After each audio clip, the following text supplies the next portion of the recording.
Good afternoon and hello students.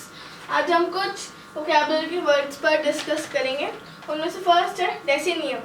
डेसिनियम का meaning है 10 साल के बाद, ये पीरियड ऑफ 10 ईयर्स। सेकेंड है क्वेश्चन। क्वेश्चन का मीनिंग है it is the ratio of dividend and divided by division. मैं आपको ज़्यादा एक्सप्लेन नहीं करके अब ख़त्म करते हैं। Thank you. Hello dear students and friends, मैं आज आपके समक्ष बहुत शानदार वोकैबुलरी लेकर उपस्थित हूँ। और आज की जो वोकैबुलरी है, इसका जो मेन सोर्स है वो अल्फा डिक्शनरी है, और उसमें हर दिन गुड वर्ड के नाम से वोकैबुलरी आती है। तो उसका जो मैक्सिमम मैंने जो है उसी में से आज आपके लिए शेयर किया है, क्योंकि उन्होंने इतना शानदार तरीके से लिखा है, बड़ा जोली फॉर्म में लिखा है, तो उसको पढ़ना है उतना शानदार तो मैं आपको जो कहते हो तो नहीं बता पाऊंगा, पर मैं कोशिश करूंगा कि उन्होंने जैसे बताया मैं उसका बताने का प्रयत्न करूँ। तो देखो, उन्होंने पहला एक वर्ड यूज किया लोगो फाइल। लोगो फाइल अपन बार बार बोलते रहते हैं ना, वोकैबुलरी बढ़ाओ, वोकैबुलरी बढ़ाओ। एक्चुअली में इसका टेक्निकल टर्म है लोगो फाइल। लोगो फाइल का मतलब लवर ऑफ वर्ड्स। तो आप भी लवर ऑफ वर्ड्स बनो, है ना, lover of words and language. तो today we are discussing logo file. We are now in a position to learn the words. So we are acting as logo files. Logo files के बाद में ये हो गया। फिर logo file के बाद में ये 5 वर्ड्स जो हैं वो राइनो से संबंधित है। राइनो आप जानते ही हैं कि गेंडा होता है, और उसकी जो नोज होती है वो बोनी हॉर्न के टाइम होती है, यानी as if it is horn also, और वो बनी हुई थी बोन्स की। तो वो उसकी एक तरह से प्रोटेक्टिव मैकेनिज्म है, प्रोटेक्ट के लिए है, और उसके पास कोई और दूसरे सींग नहीं है कि वो दूसरे किसी भी डेंजर से प्रोटेक्ट कर सके। वो उसका प्रोटेक्टिव मैकेनिज्म है। तो आज जो वर्ड्स हैं वो राइनो से संबंधित है। राइनोरिया, राइनोरिया का जो है मीनिंग वो है रनी नोज, यानी आपकी नोज यदि रनिंग हो, उसमें से निरंतर फ्लूइड लिक्विड किसी बीमारी के कारण निकला हो, आपको जुकाम हो गई हो और कुछ हो गया हो, तो आप बहुत शानदार वर्ड टेक्निकल मेडिकल टर्म ये है कि राइनोरिया, यानी आप राइनोरिया से पीड़ित हैं। राइनोरिया का मतलब है कि आप निरंतर आपकी नाक है वो बह रही है। इसका जो एडजेक्टिव है वो राइनोरियल, यानी राइनोरियल माने आप इस बीमारी से ग्रसित हैं। अब इसके बाद में 2 शब्द और आते हैं, राइनोरेजिया। राइनोरेजिया का मतलब है कि यदि आपके नाक से ब्लड आता हो, जिसको हम बोलते हैं नक्शीर छूटना, नक्शीर छूटना, तो यदि ब्लड आता हो तो आप बीमारी है आपको राइनोरेजिया।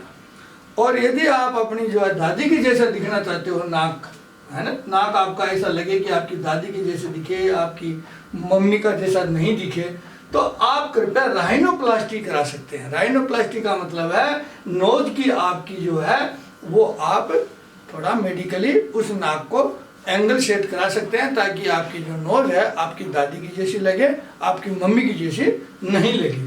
तो नाक के संबंध में जो आप जितना भी उसके साथ में टिंकरिंग करते हैं किसी के तरफ जैसे लगने को, उसको बोलते हैं राइनोप्लास्टी। Now next is राइनोफोनिया।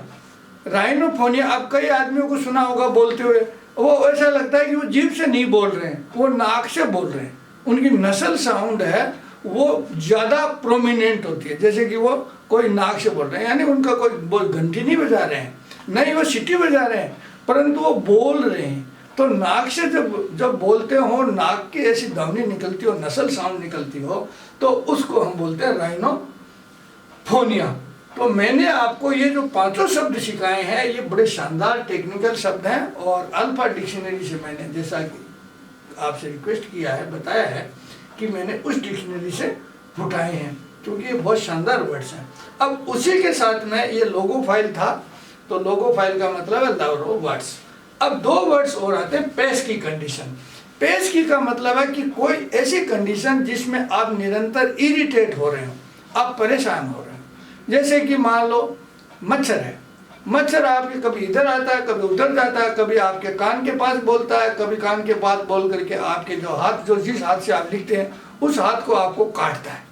तो पेश की का, जैसे आपके कोई शरीर पर खाज चल रही हो और बार बार उसका हाथ आपका वहाँ तक पहुँचता नहीं हो, तो आप परेशान होते हैं, आप एनॉयड हो जाते हैं, आप इरिटेट हो जाते हैं। और जैसे कि मान लो आप पढ़ रहे हो या वीडियो बना रहे हो और टावर आकर के बीच बीच में चीं चीं चपट करता है, फिर आता है, फिर आता है, तो असल में वो पेशगी है। पेशगी का मतलब आप वो उसको उतना भयंकर भी नहीं है, परंतु आपके काम में बाधा है। या तो आपके शरीर में बाधा आ जाती है, आपका माइंड काम नहीं करता। अब मान लो ऐसा है कि जैसे कि कई लोगों को एलर्जी है, जो इसका इन्फ्लोरेसेंस है पेड़ का, जिसको बोलते हैं, वो पेड़ है बाहर बहुत ज़्यादा है जयपुर में, तो उससे इन्फ्लोरेसेंस आता है तो उनके एलर्जी हो जाती है। तो एलर्जी होता है तो एनोइड से हो जाते हैं, इरिटेट होते हैं, तो इसको हम बोलते हैं पेस्ट की कंडीशन। पेस्ट की कंडीशन से आप अच्छी तरह समझ लो कि मच्छर वाला जो स्थिति है ना, कि मच्छर आपको तंग करता है, तो तंग नहीं करता, वो आपकी पेस्ट की कंडीशन करता है ना। उसको दूसरा वर्ड है गैड फ्लाई। गैड फ्लाई का भी मतलब है कि वो फ्लाई है ना, आपको परेशान करती है, आपको काम नहीं करने देती है, तो गैड फ्लाई बोलो या पेस्ट की कंडीशन बोलो, वो आ जाए। Now next is revulsion. Revulsion का मतलब है कि इतना हॉरिफिक कंडीशन है, इतना हॉरिफिक कंडीशन है कि आप सहन नहीं कर सकते उसको, आप यानी इतना डिटेस्ट करना चाहते हैं, है ना, आप इतना उससे अवर्जन है, आपको इतना परवर्जन है कि आप उसको बिल्कुल देखना नहीं चाहते, आप उसका माइंड आपका सहन नहीं कर सकता, आपका माइंड जो है ना बिल्कुल इस तरह से मतलब एक तरह से रिवोल्ट करने लग जाता है उस दृश्य को देख करके। तो ऐसा दृश्य जिसको हम देख नहीं सकते उसको हम बोलते हैं रिवल्सन। तो चूंकि मैंने आज उचित समझा था कि मैं राइनो से संबंधित जो वोकेबुलरी है उसको आपके साथ शेयर करूं, और आपको जो बारंबार हम बोलते हैं वोकेबुलरी के अध्ययन करो, वोकेबुलरी मतलब मैं कहते हैं लोगोफाइल का अध्ययन करो, और पेश की कंडीशन और रिवल्सन ये दोनों भी मैंने अच्छी तरह समझा दिए हैं। तो मैं आपका ज़्यादा समय नहीं लेकर के इतना ही कहता हूँ कि आप लोगोफाइल बनो और लोगोफाइल ही रहो और लोगोफाइल में ही डूब जाओ, ताकि आपको खाली वर्ड से नहीं आए, एक दुनिया का भी पता लगे, आपका संसार भी बड़ा हो, आपका होराइजन भी बहुत दूर तक चला जाए, यही मेरी आशा है। इसी आशा से मैं आपके लिए रोज़ाना वीडियो बनाता हूँ, आप कृपया देखते रहिए, और आपके कोई कमेंट्स हों तो ज़रूर आप जो है ना कमेंट बॉक्स में लिख दीजिए। बस मैं इतना ही आपसे चाहता हूँ।